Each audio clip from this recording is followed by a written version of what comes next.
So you're back with lesson 7, part 2, and I'm just going to be walking through your lab.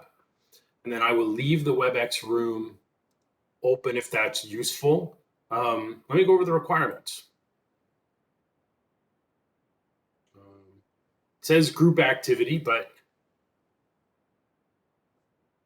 so you've got a few choices here. You actually have 3 choices.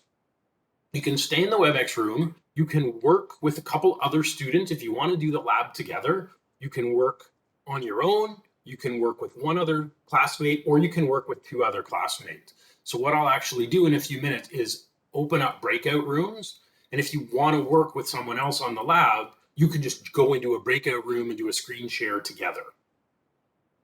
So what I want you to do is to implement Facebook login in your last chapter bookstore.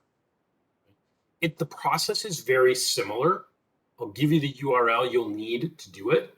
In fact, I'll just add it in here. So bear with me for a second. You'll implement it. You have to go to developers.facebook.com. Instructions.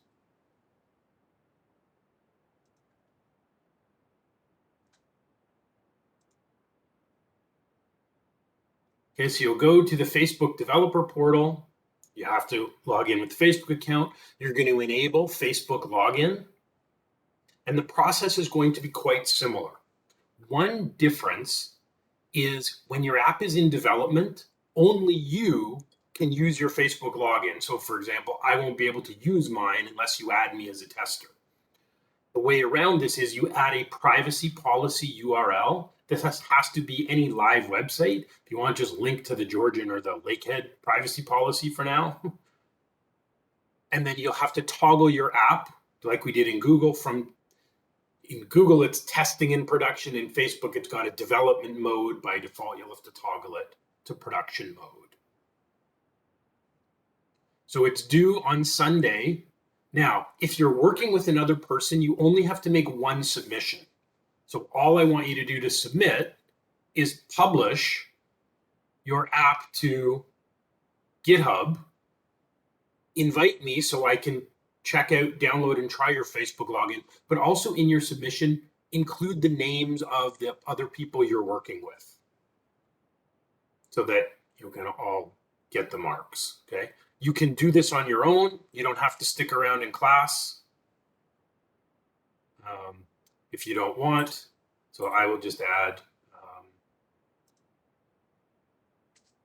the submit 1 GitHub link for your group and include the group members' names. Sorry, I've updated this a couple times now in D2L. Okay, so you have until Sunday, so you're free to go if you want. If you're watching this asynchronously, you have until Sunday. I will open up some breakout rooms right now. If anyone wants to work on it now and I'll be able to ask for help, I will stay in the room. I'll turn my mic and camera off. And you can just move yourself into a breakout room with a friend or 2 if you want to do the lab together. You do not need to publish this to Azure as well. Okay, are there any questions about the lab?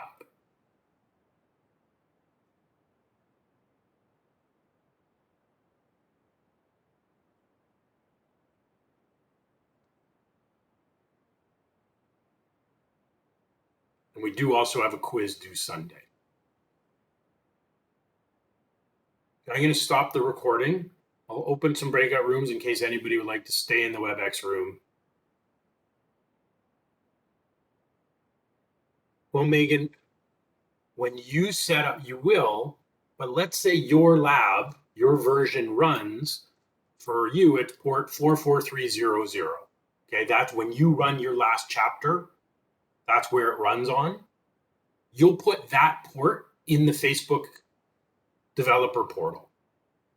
I will download your repository and the port will match. The port in your project will have to match the port number you enter in the Facebook portal.